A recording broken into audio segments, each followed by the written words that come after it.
محمد علی چودھری محمد علی صاحب ہیں. السلام علیکم. وعلیکم السلام. سر آپ کو شعبہ قانون میں آنے کا خیال کیسا ہے؟ میرا شروع سے خواہش تھی جی، میری بھی اور میرے والد کی بھی، اور وہ سمجھتے تھے کہ پاکستان کے لیے جتنی خدمات ایک پیشہ ور وکیل کر سکتا ہے اتنی شاید کوئی بھی نہیں کر سکتا، اور اسی خواہش اور ڈٹرمینیشن کے ساتھ میں نے شعبہ وکالت کا انتخاب کیا. سر کیریئر کے اس زمن میں کن شخصیات نے آپ کی رہنمائی فرمائی؟ میرے سینئر تھے جی منیر احمد بھٹی صاحب، بڑے معروف قانون دان، جی. اور اس کے علاوہ اور بھی پھر دوست جن کے ساتھ میری مشاورت رہی، جی. انہوں نے بھی بڑی رہنمائی فرمائی. اور ہمارے بار میں ایک روایت ہے کہ جی جتنے بھی آپ سے سینئر ہیں وہ سبھی آپ کے استاد سمجھے جاتے ہیں. ڈسٹرکٹ کورٹ سے لے کر سپریم کورٹ تک کا سفر کیسے محسوس کرتے ہیں سر آپ؟ بس دیکھیے جی، being a student of law تو آپ کا ہر دن جو ہے وہ ایک لرننگ پروسیس میں گزرتا ہے. جی. اور اس حوالے سے کوئی انسان یہ نہیں کہہ سکتا کہ جی آج مجھے کوئی چیز نہیں سیکھنے کو نہیں ملی. جی. اور اسی خواہش اور اسی جستجو کے ساتھ ہی وقت کیسے گزرا یہ پتہ بھی نہیں چلا. سر آپ کے پاس سب سے زیادہ کیسز کن مقدمات کے آتے ہیں؟ بس دیکھیں جی، ہر طرح کے مقدمات ہیں، فوجداری مقدمات بھی ہیں، دیوانی نوعیت کے بھی مقدمات ہیں، اور اس کے ساتھ ساتھ شروع میں فیملی اور رینٹ کی کیسز بھی ڈیل کرتے تھے، اور ہر طرح کی مقدمات کی. سر کہا جاتا ہے کہ کلائنٹ کی طرف سے جھوٹی شہادتیں موصول ہوتی ہیں، تو اس سلسلے میں آپ کا کیا رد عمل ہوتا ہے؟ دیکھیے میرا نہیں خیال کہ جی کلائنٹ جو ہوتا ہے وہ جھوٹی شہادت کے اوپر بیس کرتا ہے. عدالت نے دیکھنا ہے جھوٹی شہادت جو ہوتی ہے، اس جو جھوٹ ہے اس نے عدالت کے سامنے واضح طور پر ہو کر آ جانا، اور عدالت میں دونوں فریقین کو اپنی بات کرنے کا اور اس کو پوری طرح سے وضاحت کے ساتھ بیان کرنے کا عدالت پورا موقع دیتی ہے. اور عدالت نے قانون کے تناظر میں ہر چیز کا فیصلہ کرنا ہے، اور انہوں نے دیکھنا ہے کہ جی آیا یہ شہادت درجے پر پوری چیز اس کی اترتی ہے یا نہیں اترتی. سر دوسری جانب سے دوسرے جو گواہ ہوتے ہیں وہ پیسوں کے خاطر جھوٹی گواہی بھی پیش کرتے ہیں، شہادتیں دیتے ہیں، تو اس میں کیا رد عمل ہوتا ہے پہلی پارٹی کا دوسری پارٹی کا؟ دیکھیے پیسوں کی خاطر جہاں پر ہے بڑا مشکل ہو جاتا ہے جی. کہ پیسوں کی بنا پر کوئی بندہ جھوٹی شہادت دے. شہادت کورٹ نے دیکھنا ہے کہ آیا یہ شہادت اس کے ساتھ ریلیونٹ بھی ہے یا نہیں ہے. جی. اگر فرض کریں جی آپ نے کسی کو ڈاکومنٹ ہے، اس ڈاکومنٹ کو کسی وقت عدالت میں اگر چیلنج کیا جائے تو اس کے ڈاکومنٹ کے اوپر جو اس وقت کے گواہان ہیں انہوں نے شہادت دینی ہے، انہی کی شہادت ریلیونٹ ہے، باقی تو کسی کو جو کورٹ نے کنسیڈر ہی نہیں کرنا. سر دیکھنے میں یہ بھی آیا کہ چند وکلا پر 80-82 وکلا پر تشدد کا نشانہ بھی بنے، اس کی کیا وجوہات ہوتی ہے؟ یہ سیاسی پارٹیوں کی طرف سے ہوتی ہے یا پولیس کی طرف سے ہوتی ہے؟ آپ موجودہ حالات میں بات جی. کر رہے جی. ہیں؟ جی.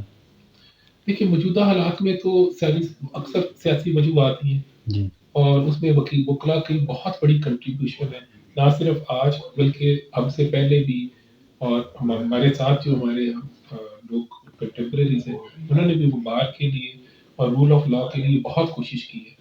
اور وکلا اس معاملے میں متحد بھی ہیں اور ڈٹرمن بھی ہیں، کیونکہ جب بھی سوسائٹی کو ضرورت ہوگی وہ اپنا رول پوری طرح سے اور پوری ایمانداری اور دیانتداری کے ساتھ پلے کریں گے، اور اس میں اگر تشدد بھی ہوتا ہے تو وہ پرواہ نہیں کرتی اس چیز کی. سب پاکستان کی عدالتوں میں عمومی طور پر مقدمات کی طوالت کے اسباب سالہ سال لٹکے رہتے ہیں، کیسے التوا کا شکار، کلائنٹ پریشان، وجہ کیا ہے سر؟ دیکھیے اس میں کوئی ایک وجہ نہیں ہے، اس میں مختلف وجوہات ہیں، کیونکہ ایک تو اس میں بہت بڑی وجہ یہ ہے کہ ہر کیس میں ایک عدالت چاہتی ہے کہ پورا انصاف کا موقع دیا جائے، دونوں فریقین کو پوری طرح سے سنا جائے، اور اس کے سننے کے لیے ٹائم بھی لگتا ہے. تو کچھ ہمارا سسٹم میں بھی کچھ غلطیاں ہیں، ہمارے قانون میں بھی اتنی زیادہ طوالت کے اسباب ہیں، اور لیکن اس کو کوشش سیاست کر رہے ہیں کہ اس کو کور کیا جائے، لیکن اس کے باوجود وقت لگتا ہے. سر جج صاحبان کی بھی کمی ہے؟ جی جج صاحبان کی بھی کمی ہے. جی دیکھیے ایک جج کے پاس اگر سینکڑوں کیس لگیں گے چاہے وہ لوور کورٹس ہوں، چاہے وہ ہائی کورٹ یا سپریم کورٹ ہو، جی جی وہ بھی انسان ہے. اتنی کیسز کو سننا اور ان کو ابزارو کرنا، اس کے بارے میں اپنی فائنڈنگ دینا، فیصلے کرنا، وہ ایک جج کے لیے بحیثیت انسان اتنا آسان نہیں ہے. سر، پاکستان سمیت عدالتوں میں آئین موجود، قانون کی بالادستی، جج صاحبان کے پاس قلم کی طاقت. سوال یہ ہے کہ پاکستان اور عدالتیں تنقید کے نشانے پر ہیں، وجہ کیا ہے؟ دیکھیے، ایک تو شاید میرے خیال میں کیونکہ جب سے 2007 میں وکلا کی موومنٹ ہوئی، اس کے بعد سے انہوں نے، کیونکہ یہ بار اور بینچ اس وقت اکٹھے تھے، اب بھی اکٹھے ہیں، تو اس کے بعد سے زیادہ لوگوں کی نظر میں آئے اور شاید لوگوں کو امیدیں ان کے ساتھ زیادہ ہو گئی. وہ امیدوں پہ جب لوگوں کو لگتا ہے کہ تھوڑا سا شاید کمی آ رہی ہے، تو وہ تنقید کا نشانہ بنتے ہیں. سر، چیف جسٹس صاحب کی سربراہی میں 3 رکنی، 5 رکنی، 7 رکنی بینچ تشکیل دیے جاتے ہیں. اگر یہ مشاورت سے تشکیل دیے جاتے ہیں تو آگے چل کے ٹوٹ کیوں جاتے ہیں اور پھر سینئر جج صاحبان کو چھوڑ کر جونیئر جج صاحبان 3 رکنی، 5 رکنی بینچ کا حصہ بناتے ہیں، تو وجہ کیا ہے؟ دیکھیے، میرے خیال میں نا جی، جج جج ہی ہے. اس پہ یہ کہنا ہے کہ جی وہ سینئر جج ہے یا وہ جونیئر جج ہے. چیف جسٹس یہ ان کی کمیٹی جو ہے، وہ ٹھیک ہے، وہ سینئر لوگوں پر مشتمل ہوتی ہے، لیکن جو سب سے میرے خیال میں چھوٹے جج صاحب ہیں وہاں پر، جن کا آپ سمجھتے ہو جونیئر ہے، وہ بھی سپریم کورٹ کے یا ہائی کورٹ کے جج ہوتے ہیں. ان کے بھی فیصلے کی حیثیت اور ان کی بھی ساری معاملات اسی طرح سے ہوتے ہیں. اس میں یہ کہنا کہ انہوں نے کسی جونیئر جج کو ساتھ شامل کر لیا، سینئر کو نہیں کیا، یہ اس میں کوئی، مجھے تو کوئی ویسی منطق نہیں نظر آتی. تو سر، آپ کے خیال میں جج صاحبان کے درمیان مخالفت چل رہی ہے، سیاست چل رہی ہے موجودہ دور میں؟ نہ مخالفت ہے، نہ سیاست ہے، لیکن شاید وہ اس طریقے سے وہ بہتر محسوس کرتے ہوں گے. سر، حال ہی میں سپریم کورٹ سمیت دیگر عدالتوں کے جج صاحبان کا مستعفی ہونا، جوڈیشری اور ججمنٹ پر اثر پڑنا، کیا آپ سمجھتے ہیں کہ پاکستان کے جج صاحبان جو ہیں مستعفی کیوں ہو رہے ہیں؟ دیکھیے جی، سب سے پہلے تو اس کے اوپر افسوس کیا جا سکتا ہے، کیونکہ بہت اچھے پائے کے جسٹس تھے جی، اعجاز الاحسن صاحب بھی اور مظاہر علی اکبر نقوی صاحب بھی. جی، ان کی بڑی خدمات ہیں، انہوں نے بڑے بڑے اعلیٰ کیسز کے فیصلے کیے، بے شک. اور ان کا مستعفی ہونے پر افسوس ہوتا ہے. اور اسی طرح سے شاہ جمیل صاحب، جسٹس شاہ جمیل صاحب لاہور ہائی کورٹ سے، انہوں نے بڑے بڑے پائے کے فیصلے کیے، بالکل. اور ان کا مستعفی ہونے پر دلی افسوس اور رنج ہوتا ہے. یہ نہیں ہونا چاہیے.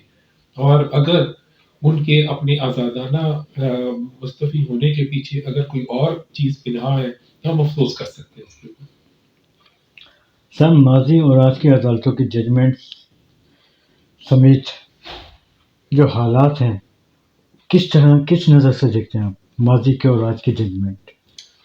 دیکھیے، وہ بھی قانون کے مطابق تھی، آج بھی قانون کے مطابق ہے، لیکن اس میں تھوڑا سیاسی رنگ زیادہ آ گیا. ماضی میں یہ ہوتا تھا کہ جیسا تو یہ سیاسی رنگ جو لائیں جج صاحبان ہی لائیں یا سیاست کی وجہ سے؟ دیکھیے، سیاست بھی ہماری ہر چیز کو گھما پھرا کے وہ عدالت میں لے آتے ہیں. جی، اس میں نقصان جو ہے ہماری سیاسی پارٹیوں کا بھی ہوتا ہے، عوام کا بھی ہوتا ہے، اور ججز کا بھی ٹائم ضائع ہوتا ہے. اس کے ساتھ ساتھ یہ ہے کہ وہ فیصلے جو سیاسی اور لوگوں کو خود کرنے چاہیے، جی، وہ جب خود نہیں کر سکتے تو وہ عدالتوں میں لے آتے ہیں. اور جب سیاسی ججز فیصلے کریں گے تو اس میں سیاست بھی آئے گی، اور وہ سیاست دان جو ہیں یا جو ایک سے مقتدر حلقے ہیں، وہ پھر ججز کو بھی ایک ساتھ کھینچتے ہیں.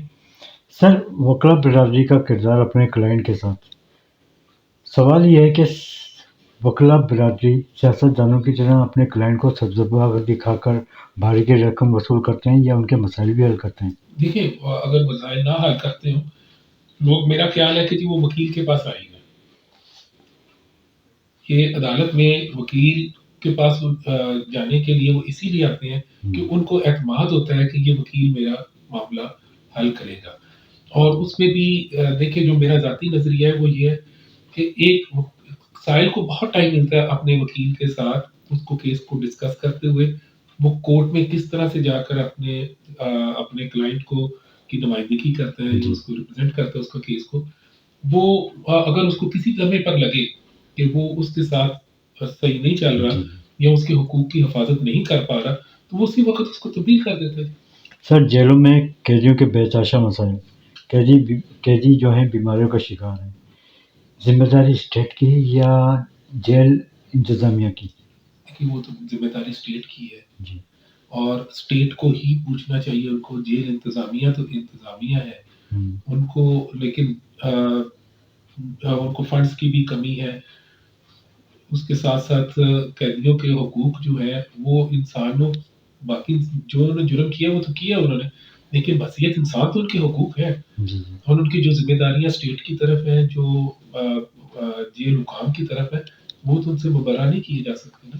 سر واقعہ 9 مئی پوری دنیا کے سامنے ملٹری کورٹ تشکیل دے کر ٹرائل چلانا، جبکہ یہ سول میٹر ہے. بالکل ٹھیک ہے، سوال یہ ہے کہ پاکستان کی عدالتوں میں یہ کام مشکل ہے؟ بالکل مشکل نہیں ہے جی. دیکھیے قانون اور آئین کی پہلی منطق یہ ہے، منشا یہ ہے کہ ہر شخص کو اوپن کورٹ میں آزادانہ طریقے سے اپنا وکیل مقرر کر کے اس کو ٹرائل کا حق دیا جائے. اور اگر اس کو حق نہیں دیا جاتا تو یہ اس کے بنیادی حقوق کے خلاف ہے. پاکستان میں عدالتیں موجود ہیں اور اگر عدالتیں آزاد ہیں اور منصفانہ طریقے سے فیصلے کرتی ہیں تو ملٹری کورٹ کی کوئی اس کا وجود نہیں ہونا چاہیے. سر نئی حکومت کے آنے سے پاکستان کی عدالتیں متاثر ہوتی ہیں، وکلا برادری پر پریشر پڑتا ہے، کیا رائے دیکھیے ہے آپ کی؟ وکلا بھی اسی معاشرے کا حصہ ہے. جی اگر معاشرہ یہ سمجھتا ہے کہ یہ جو الیکشن ہوئے ہیں یہ بالکل درست ہوئے ہیں تو وکلا بھی سمجھتے ہیں کہ درست ہوئے ہیں. لیکن اگر معاشرہ یہ سمجھتا ہے کہ یہ الیکشن درست نہیں ہوئے، جی اور جس طرح سے ہمارا سارا باہر کا میڈیا بھی یہی کہہ رہا ہے کہ یہ الیکشن درست نہیں ہوئے، تو وکلا کی نظر عام شخص سے میری نظر کے مطابق ان کی زیادہ ہے اس کے اوپر کہ قانون کے مطابق ساری چیزیں کی جائیں. اور وہ تو بڑی غور و فکر کے ساتھ اس بارے میں متاثر ہوتے ہیں کہ لوگوں کے حقوق خراب ہو رہے ہیں. عدالتیں بھی متاثر ہوتی تو سر ہیں. آپ کے خیال میں الیکشن کمیشن آف پاکستان نے صاف شفاف الیکشن نہیں جی کیا؟ بالکل بھی نہیں کروائے. یہ نہیں کہ وہ میں کہہ رہا ہوں جی یا وکلا کہہ رہے ہیں، وہ ساری پریس کہہ رہی ہے، جی انٹرنیشنل میڈیا سارا کہہ رہا ہے، ہر بچہ کہہ رہا ہے جی کہ انہوں نے الیکشن فیئر نہیں کروائے. اور نہ صرف الیکشن فیئر کروائے بلکہ الیکشن کروانے میں وہ بری طرح سے ناکام ہوئے. لیکن سر دوسری طرف بڑی بڑی وکٹیں جو ہیں، بڑے بڑے سیاستدان ہار گئے ہیں، میدان سے باہر ہو گئے ہیں، تو اس موقع پہ آپ کیا کہیں گے؟ دیکھیے اس پہ دو چیزیں آ جاتی ہیں جی. ایک تو ڈفرینس بہت زیادہ تھا اور جہاں پر لوگوں نے اپنے حقوق کا پہرا دیا ہے وہاں پر رزلٹ مختلف ہوا ہے. جہاں پر لوگوں نے اپنے حقوق کے لیے تھوڑی سی بھی گنجائش نکلی ہے، وہ اپنے حقوق کو تحفظ دینے میں تھوڑے سے پیچھے رہے ہیں، وہاں پر انہوں نے اپنا کام کر دیا. سر لاہور سمیت پاکستان کے اہم مسائل کیا ہیں؟ دیکھیے جی سب سے بڑا مسئلہ تو آج کل لوگوں کو ان کے بنیادی حقوق کے تحفظ کا ہے. جی اس کو انسان ہونے کی حیثیت سے اس کو پورے حقوق تو دیے جائیں. ایک جو انسان کو انسان ہونے کی طرح سے زندہ رہنے کا حق ہے، وہ چاہے لاہور میں رہ رہا ہو چاہے راولپنڈی میں رہ رہا ہو، اس کو وہ حق ملنا چاہیے. وہ حق نہیں مل رہا تو باقی چیزیں تو ساری اس کے لیے تو سر یہ حق کون دے گا؟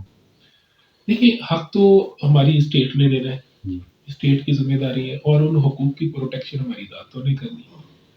اگر اسٹیٹ ذمہ داری اپنی پوری نہیں کر رہی تو عدالتوں کو ہی اپنا رول پلے کرنا چاہیے. سر نئی حکومت کو خارجہ پالیسی، غربت، مہنگائی، معیشت، دہشت گردی کے ساتھ دیگر مسائل کا سامنا، آپ کے خیال میں یہ تمام مسائل حل ہو پائیں گے یا سبز باغی ہوں گے؟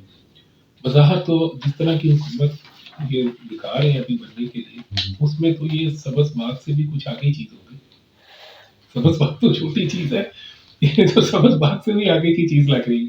سر قیام پاکستان سے لے کر آج تک کوئی بھی وزیر اعظم اپنی مدت پوری نہیں کر سکا، وجہ کیا ہے؟ وجہ تو دیکھیں اس میں ہمارے سیاسی لوگوں کے ڈٹرمینیشن میں بھی فرق ہے.